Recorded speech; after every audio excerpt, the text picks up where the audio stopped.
അസ്സലാമു അലൈക്കും വറഹ്മത്തുള്ളാഹി. ഡിഗ്രി പഠനകാലത്ത് എനിക്കൊരു കൂട്ടുകാരനുണ്ടായിരുന്നു. രഞ്ജിത്ത് എന്നാണ് അവന്റെ പേര്. പഠനകാലത്ത് അവനെ ഇടയ്ക്കിടയ്ക്ക് ചോദിക്കാറുണ്ട്, നിങ്ങളുടെ മതത്തിൽ എന്താ അങ്ങനെ, പെൺകുട്ടികൾക്കൊന്നും തീരെ സ്വാതന്ത്ര്യമില്ലല്ലോ, അവരിങ്ങനെ മുഖവും തലയുമൊക്കെ മൂടി വികൃതമായിട്ടുള്ള രൂപത്തിൽ നടക്കുന്നത് യഥാർത്ഥത്തിൽ പെൺകുട്ടികൾക്കുള്ള സ്വാതന്ത്ര്യ നിഷേധമല്ലേ? ഞങ്ങളുടെ മതമൊക്കെ ഒന്ന് നോക്കൂ, സ്ത്രീകളൊക്കെ വളരെ സന്തോഷത്തോടെയാണ് നടക്കുന്നത്, അവർക്ക് തലമറക്കേണ്ട ആവശ്യമില്ല, മുഖം മൂടുപടം ധരിക്കേണ്ട ആവശ്യമില്ല. അന്നു മുതലാണ് ഞാൻ ഈ വിഷയത്തെക്കുറിച്ച് കൂടുതൽ ഗൗരവത്തിലെടുക്കുന്നത്. നമ്മുടെ ഇസ്ലാം മതത്തിൽ മാത്രമാണോ ഇങ്ങനെ മൂടുപടം ധരിക്കാനുള്ള നിർദ്ദേശമുള്ളത്? അങ്ങനെയാണ് അതിനെക്കുറിച്ച് ആഴത്തിൽ പഠിക്കുമ്പോഴാണ് എല്ലാ മതങ്ങളിലും തലമറയ്ക്കാൻ, മൂടുപടം ധരിക്കാൻ, അന്യപുരുഷന്മാരെ നേരിട്ട് സമ്പർക്കം പുലർത്തുന്നതിൽ നിന്ന് മാറി നിൽക്കണം എന്നുള്ള നിർദ്ദേശങ്ങളും വാക്യങ്ങളുമൊക്കെ ഇസ്ലാമിൽ മാത്രമല്ല എല്ലാ മതങ്ങളിലും ഉണ്ട് എന്ന് ഞാൻ കാണുന്നത്.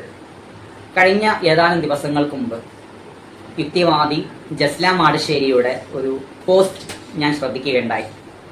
അതിലവർ പറയുന്ന പ്രധാനപ്പെട്ട ഒരു കാര്യം എന്ന് പറയുന്നത്, ഇസ്ലാമിൽ ഒരു ഗുഡുസായിട്ടുള്ള ജീവിതമായിരുന്നു, ഒരു സ്വാതന്ത്ര്യമില്ല. ഇപ്പോൾ എനിക്ക് വല്ലാത്ത സ്വാതന്ത്ര്യമുണ്ട്, സമാധാനമുണ്ട്, സന്തോഷമുണ്ട്, തലമറയ്ക്കേണ്ട, മുഖം മൂടേണ്ട, ആളുകളോട് എങ്ങനെയും സംസാരിക്കാം, പെരുമാറാം. ഇവിടെ ഇതൊരു നികൃഷ്ടമായിട്ടുള്ളൊരു സ്വഭാവമാണ് എന്നാണ് എനിക്ക് മനസ്സിലാക്കാൻ സാധിക്കുന്നത്. ഞാൻ ഇവിടെ വ്യത്യസ്ത മതങ്ങൾ, പ്രധാനമായിട്ടും നമ്മുടെ ഹൈന്ദവ മതം, ക്രൈസ്തവ മതം, ഇസ്ലാം മതം, ഈ മതങ്ങളിൽ ഹിജാബ് ധരിക്കുന്നതിനെ കുറിച്ച് പറഞ്ഞ ചില വാചകങ്ങളും വചനങ്ങളും ഉദ്ധരണികളുമാണ് നിങ്ങളെ ഞാൻ പരിചയപ്പെടുത്തുന്നത്. എല്ലാ മതങ്ങളിലും ഹിജാബ് ധരിക്കാനുള്ള നിർദ്ദേശമുണ്ട് എന്ന് നമുക്ക് എൻ്റെ ഈ വീഡിയോ കണ്ടു തീരുമ്പോഴേക്കും നിങ്ങൾക്ക് മനസ്സിലാകും. ആദ്യമായിട്ട് ഹൈന്ദവ മതത്തിലെ ചില ഉദ്ധരണികൾ നമുക്ക് നോക്കാം. ഋഗ്വേദത്തില് 10-ാം ഭാഗം 85-30 പറയുന്നുണ്ട്, ആശ്രീരതനുർഭവതീരുഷതി പാപയാമുയപതിർയത്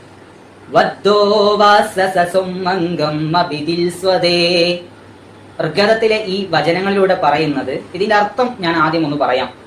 ശരീരം വിരൂപമാണ്, തിളങ്ങുന്ന ഭഗവാൻ അവരുടെ കൈകാലുകൾ വധുവിന്റെ വസ്ത്രം ധരിക്കാൻ ആഗ്രഹിക്കുന്നുവെങ്കിൽ ദുഷ്ടത നഷ്ടപ്പെടും. ഇവിടെ വാസസ എന്നാണ് വസ്ത്രത്തെക്കുറിച്ച് പറഞ്ഞിട്ടുള്ളത്. വാസസ എന്ന സംസ്കൃത പദത്തിന്റെ അർത്ഥം മറക്കുക, മൂടുക എന്നുള്ളതാണ്. ഇവിടെ ഈ ഋഗ്വേദത്തിൽ ഈ വചനങ്ങളിലൂടെ പറയുന്നത് ഒരു പുരുഷനോടാണ്, ഭർത്താവിനോടാണ്. ഭർത്താവിനോടുള്ള കൽപ്പനയാണിത്. ഭർത്താവിനോടുള്ള കൽപ്പന എന്താണെന്ന് വെച്ചാൽ, നീ നിന്റെ ഭാര്യയെ മൂടണം, അവരുടെ വസ്ത്രധാരണം നീ നന്നാക്കണം. അന്യപുരുഷന്മാരോട് കൂടെ ഇടപഴകുമ്പോൾ അവരുടെ വസ്ത്രധാരണം മെച്ചപ്പെട്ട രൂപത്തിലാക്കണം. അവളെ വസ്ത്രം യഥാർത്ഥ രൂപത്തിൽ ധരിപ്പിക്കാതെ നീ കൃത്യമായിട്ട് മൂടിപ്പുതച്ച് നടക്കുന്നുവെങ്കിൽ അത് സ്നേഹമില്ലാത്തവന്റെ പ്രതീകമാണ്. എന്ന് വെച്ചാൽ ഇവിടെ മറ്റൊരു കാര്യം കൂടി ഇതിൽ നിന്ന് മനസ്സിലാക്കാനുള്ളത്, എതിർലിംഗത്തിൽപ്പെട്ടവരുടെ വസ്ത്രം ധരിക്കൽ നിഷിദ്ധമാണ് എന്നാണ് ഋഗ്വേദത്തിലൂടെ പറയുന്നത്. അപ്പോൾ ഭർത്താവിനോടുള്ള കൽപ്പനയാണ് ഭാര്യയെ നല്ലവണ്ണം അവരുടെ വസ്ത്രധാരണം ശ്രദ്ധിച്ചുകൊണ്ട് അവളെ പരിപാലിക്കുക എന്നുള്ളത്. അതുപോലെ തന്നെ ഋഗ്വേദത്തില് 8:33, 17 മുതൽ 19 വരെയുള്ള വചനങ്ങൾ ഇങ്ങനെയാണ്. അഗദാപശ്യസ്വമോപരിയോ സന്തഗ്രാം പാദകൗഹോ മാദേയു കശപ്ലോകൗ തൃഷഗന്ധ സ്ത്രീഹി ഭ്രാമ ബഭൂവിയോത്.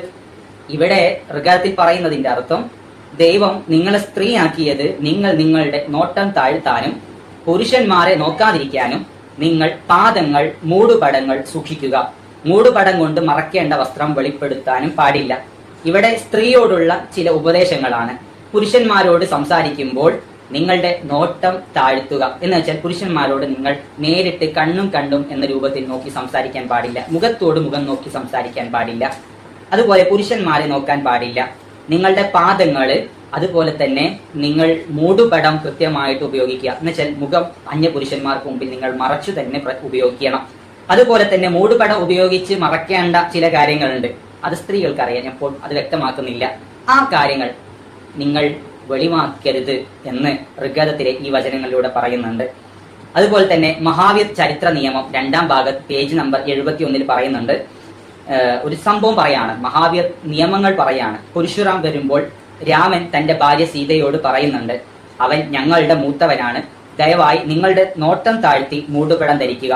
രാമൻ തന്റെ ഭാര്യയാകുന്ന സീതയോട് പറയുന്ന ഒരു വാചകമാണ്. പരശുറാം അവരുടെ വീട്ടിലേക്ക് കടന്നു വരുന്ന സമയത്ത് സീതയോട് രാമൻ പറയുന്നു, അവൻ എന്റെ ജ്യേഷ്ഠനൊക്കെ തന്നെയാണ്, പക്ഷേ നീ അവന്റെ മുഖത്തേക്ക് നോക്കാൻ പാടില്ല. നീ അവനോട് സംസാരിക്കുമ്പോൾ നോട്ടം താഴേക്ക് താഴ്ത്തിക്കൊണ്ടാണ് സംസാരിക്കേണ്ടത്. അപ്പൊ സംസാരിക്കുമ്പോൾ അന്യപുരുഷന്മാരുടെ മുഖത്ത് നോക്കാൻ പാടില്ല, ശബ്ദം കുറച്ച് താഴ്ത്തി സംസാരിക്കാനേ പാടുള്ളൂ എന്ന് പരശുറാം വരുന്ന സമയത്ത് രാമൻ തന്റെ ഭാര്യയാകുന്ന സീതയോട് പറഞ്ഞതാണിത്. ഇനി നമുക്ക് ക്രൈസ്തവ മതത്തിലെ ചില ഉദ്ധരണികൾ നോക്കാം. ബൈബിളിലെ 11-ാം അധ്യായം പൗലോസിന്റെ ഉപദേശങ്ങളിൽ അതിൽ തല മൂടുന്നതിനെ കുറിച്ച് പ്രത്യേകം ഒരു അധ്യായം തന്നെ ബൈബിളിൽ കൊണ്ടുവന്നിട്ടുണ്ട്. 11-ാം അധ്യായം 4 മുതൽ 16 വരെയുള്ള വചനങ്ങൾ. അതിങ്ങനെയാണ്: മൂടുപടം വിട്ട് പ്രാർത്ഥിക്കുകയോ പ്രവചിക്കുകയോ ചെയ്യുന്ന ഏത് പുരുഷനും തന്റെ തലയെ അപമാനിക്കുന്നു എന്ന് പറഞ്ഞാൽ, റോമൻ സംസ്കാരത്തില്, കൊരിന്ത്യറിലേക്ക് റോമൻ സംസ്കാരം കടന്നു കയറിയ അക്കാലത്ത് റോമൻ സംസ്കാരത്തില് അവര് പുരുഷന്മാരും സ്ത്രീകളും ഒരുപോലെ പ്രാർത്ഥന വേളകളില് അല്ലാത്ത വേളകളിലൊക്കെ തല മൂടിക്കെട്ടുന്ന ഒരു അവസ്ഥയുണ്ടായിരുന്നു. സ്ത്രീകൾ തല മൂടാതെയും പുരുഷന്മാർ തല മൂടുകയും ചെയ്യുന്ന ആ ഒരു അവസ്ഥ, സംസ്കാരം, അത് പിന്നീട് ക്രൈസ്തവ മതത്തിലേക്ക് കയറിക്കൂടിയ വേളയിൽ പൗലോസ് അവരോട് ഉപദേശിച്ചതാണ്. എങ്ങനെയാണ് അവർ ഉപദേശിച്ചത്? മൂടുപടം ഇട്ട് പ്രാർത്ഥിക്കുകയോ പ്രവചിക്കുകയോ ചെയ്യുന്ന ഏത് പുരുഷനും തന്റെ തലയെ അപമാനിക്കുന്നു. അപ്പോൾ പ്രാർത്ഥിക്കുന്ന വേളയിൽ മൂടുപടം പുരുഷന്മാർക്ക് ധരിക്കാൻ പാടില്ല. മൂടുപടമില്ലാതെ പ്രാർത്ഥിക്കുകയോ പ്രവചിക്കുകയോ ചെയ്യുന്ന ഏത് സ്ത്രീയും തന്റെ തലയെ അപമാനിക്കുന്നു. അപ്പോൾ സ്ത്രീ പ്രാർത്ഥിക്കുന്ന വേളയിൽ മൂടുപടം ധരിക്കണം. അപ്പോൾ മറ്റൊരു ചോദ്യം നിങ്ങൾ ചോദിക്കും, അല്ലെങ്കിൽ സംശയം നിങ്ങളുടെ മനസ്സിൽ വന്നേക്കാം, പ്രാർത്ഥിക്കുന്ന വേളയിൽ അപ്പോൾ തല മറച്ചാൽ പോരെ, മൂടുപടം ധരിച്ചാൽ പോരെ? അല്ല, അങ്ങനെയല്ല. ഇവിടെ പ്രാർത്ഥന എന്നതുകൊണ്ടുള്ള ഉദ്ദേശം എന്താണെന്ന് ഇതിന്റെ വിശദീകരണങ്ങളിൽ തന്നെ പറയുന്നുണ്ട്.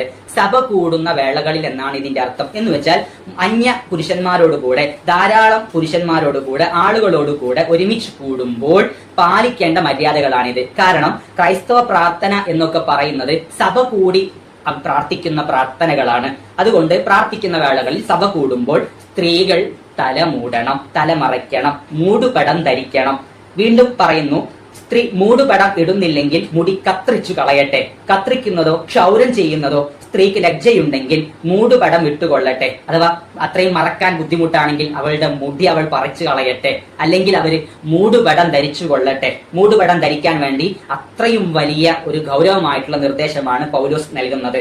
എന്നാൽ കർത്താവിൽ പുരുഷനെ കൂടാതെ സ്ത്രീയുമില്ല, സ്ത്രീയെ കൂടാതെ പുരുഷനുമില്ല. സ്ത്രീ പുരുഷനിൽ നിന്നുണ്ടായതുപോലെ പുരുഷനും സ്ത്രീ മുഖാന്തരം ഉളവാകുന്നു. എന്നാൽ സകലത്തിനും ദൈവം കാരണഭൂതൻ. നിങ്ങൾ തന്നെ വിധിപ്പിൻ. സ്ത്രീ മൂടുപടം ഇടാതെ ദൈവത്തോട് പ്രാർത്ഥിക്കുന്നത് യോഗ്യമോ?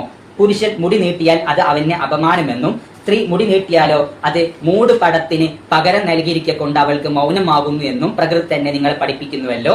ഒരുത്തൻ തർക്കിപ്പിക്കാൻ ഭാവിച്ചാൽ അങ്ങനെയുള്ള മര്യാദ ഞങ്ങൾക്കില്ല, ദൈവസഭകൾക്കുമില്ല എന്ന് ഓർക്കട്ടെ. എന്ന് വെച്ചാൽ ചില ആളുകൾ ചിലപ്പോൾ ചോദിക്കും, തല മറയ്ക്കണം എന്ന് പറയുമ്പോൾ മുടി നീട്ടി വളർത്തിയാൽ പോരെ? സ്ത്രീക്ക് നീളമുള്ള മുടി ഉണ്ടായാൽ പോരെ? ആ നീളമുള്ള മുടി കാരണം സ്ത്രീയുടെ തല മറയില്ലേ എന്നൊരു ചോദ്യം വരും, സംശയം ചോദിക്കും.